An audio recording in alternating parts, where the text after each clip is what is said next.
Baik, selamat malam teman-teman semuanya. Malam. Pertama-tama kami mengucapkan banyak terima kasih kepada teman-teman karena sudah meluangkan waktunya untuk bisa menghadiri KTKC kami pada malam hari ini. Nah, untuk KTKC kami pada malam hari ini kami menggunakan model KTKC Sutarkae. Nah, saya akan menjelaskan terlebih dahulu maksud dari model Sutarkae.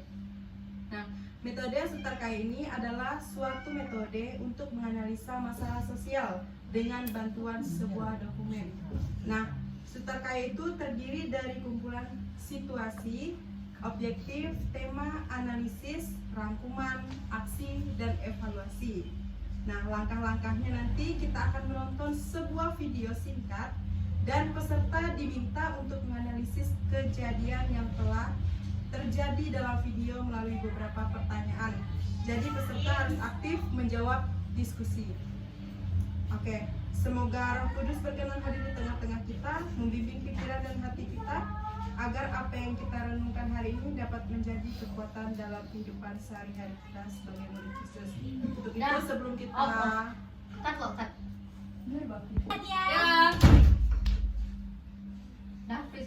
Nah, untuk memulai katekese kita pada malam hari ini, mari kita buka dengan sebuah doa.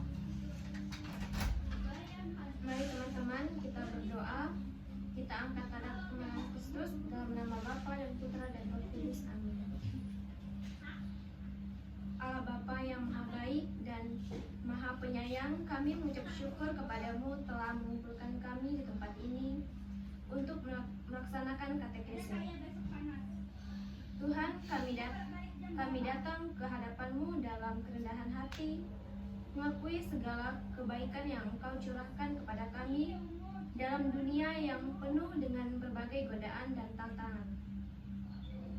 Kami mohon bimbingan-Mu agar kami dapat tetap setia pada panggilan-Mu, dan berkatilah sepanjang kami katekese pada malam hari ini, Tuhan, agar kami dapat menyampaikan dan merenungkan sabda-Mu dengan baik. Kami sampaikan doa dan permohonan ini ke hadapan tangan-Mu. Semoga setiap kata, setiap diskusi, dan setiap doa yang kami panjatkan membawa kami lebih dekat kepadamu. Amin. Dalam nama Bapa, Putra, dan Roh Kudus. Amin. Siapkan Polsya, Farda, Nela.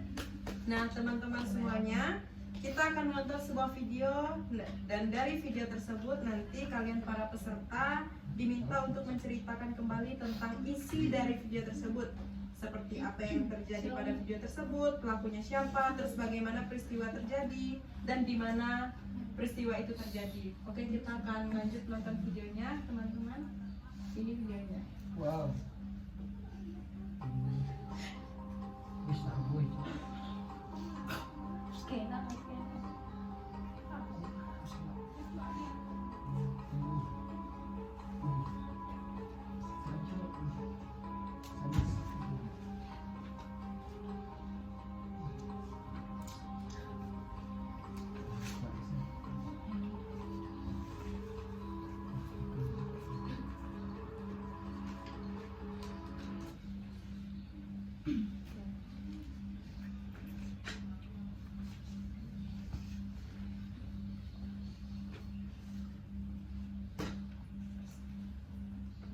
Setelah kita melihat bersama video tersebut, saya ingin bertanya kepada teman-teman sekalian, apa sebenarnya yang terjadi dalam peristiwa atau masalah di dalam video tersebut, dan apa gejala-gejala atau akibat yang muncul dari peristiwa yang sudah kita lihat tadi, dan siapa yang diuntungkan dan siapa yang dirugikan di dalam video tersebut, dan apa yang menjadi sebab-sebab peristiwa atau masalah tersebut, dan apa yang menjadi akar utama dari video yang telah kita tonton.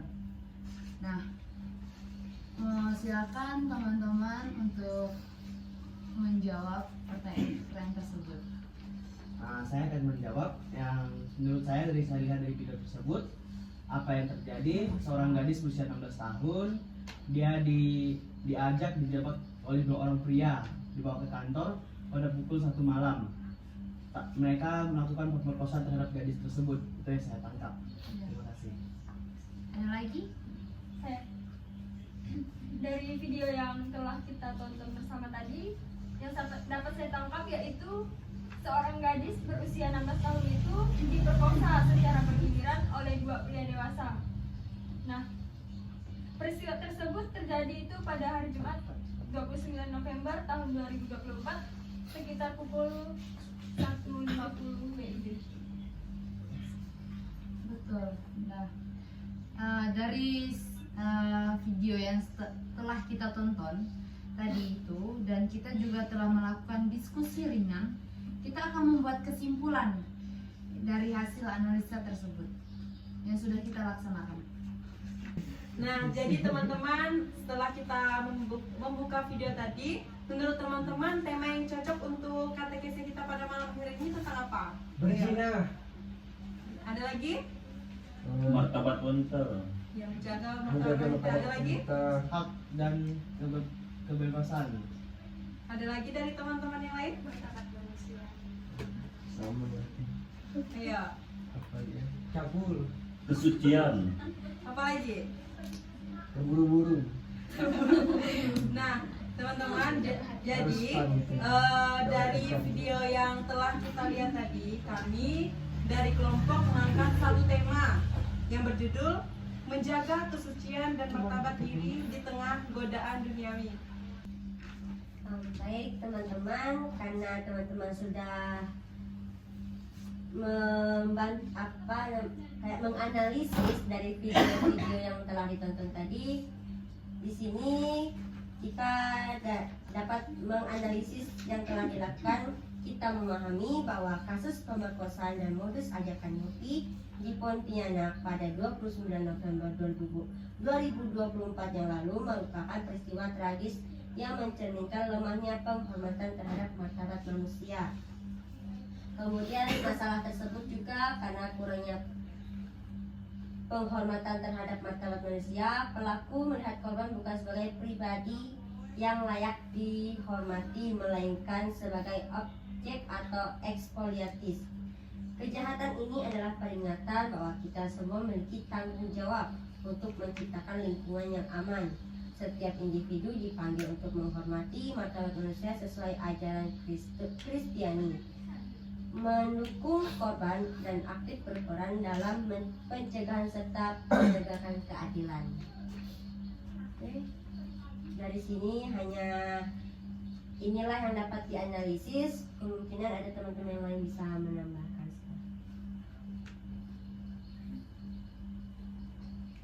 Teman-teman yang terkasih, dalam Alkitab yang tertulis dalam 2 Timotius bab 2 ayat 22, silakan teman-teman buka Alkitabnya.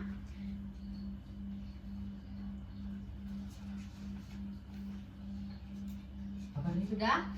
2 Timotius bab 2 ayat 22. Kedua.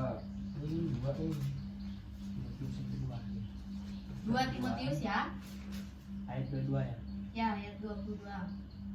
Oh, ini dong. Ini Timotius 2. Ini ayat 22 tuh. Jika sudah, kita baca bersama. Mulai. Jauhilah nafsu orang muda, kejarlah keadilan, kesetiaan, kasih, dan damai bersama-sama dengan mereka yang seru kepada Tuhan dengan hati yang murni. Jadi, ayat ini mengajak kita untuk menjauhi keinginan daging dan fokus dengan kebijakan dan hubungan yang murni dengan Tuhan. Jadi, mari kita bersama-sama merenungkan kembali isi Alkitab tersebut di dalam hidup kita.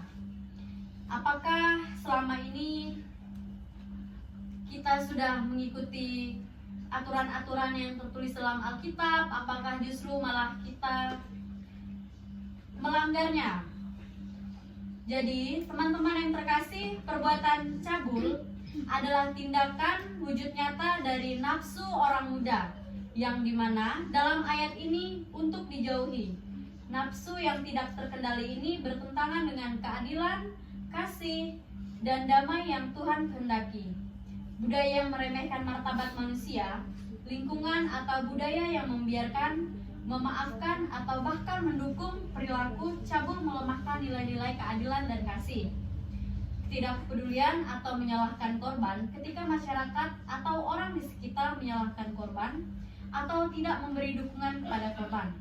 Hal ini sangat bertentangan dengan kasih dan damai yang diajarkan oleh Injil.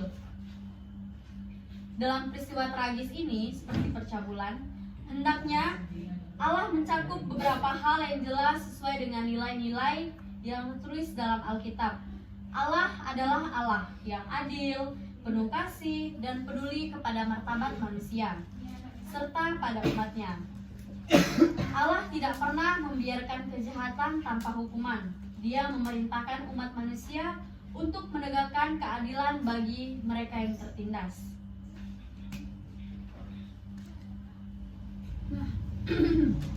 Nah, berdasarkan hasil analisa, terutama penemuan akar atau sebab utama masalah tersebut dan renungan atas sabda Tuhan, kita semua diajak untuk melihat aksi apa yang telah kita lihat dari video yang telah kita tonton tadi itu. Dan saya menemukan aksinya itu supaya kita semua harus berhati-hati terhadap orang-orang di luar sana. Kita tidak tahu bagaimana pemikiran orang terhadap kita, entah baik buruknya untuk diri kita sendiri. Dan kita juga mengadakan program pencegahan pelatihan, misalkan di sekolah atau di gereja atau di komunitas, memberikan edukasi kepada masyarakat tentang bahaya kekerasan seksual, pentingnya menjaga kesucian hidup dan penghormatan terhadap martabat manusia.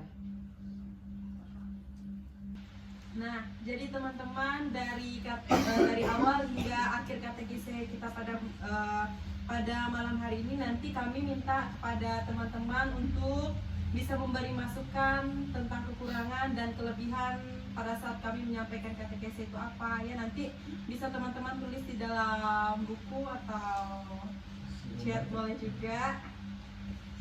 Oke. Baik teman-teman, apakah sudah bisa dipahami? Paham. Kalau sudah, kita akan mengakhiri katekese kita pada malam hari ini dengan doa penutup. Silakan. Marilah teman-teman kita berdoa. Kita angkat tanda permakanan Kristus dalam nama Bapa dan Putra dan Roh Kudus. Amin. Tuhan Yesus Kristus, kami mengucap syukur atas waktu dan kesempatan untuk menyampaikan katekese pada malam hari ini. Engkau telah mengajarkan kami tentang pentingnya menjaga kesucian dan martabat diri di tengah godaan dunia yang seringkali menyesatkan. Kami mohon agar setiap ajaran yang kami terima hari ini dapat membekas dalam hati kami dan menjadi pedoman dalam setiap langkah hidup kami. Bantulah kami untuk tidak hanya mendengar, tetapi juga melaksanakan apa yang telah kami pelajari. Tuhan, ingatkanlah kami selalu akan nilai diri kami yang berharga di mata-Mu.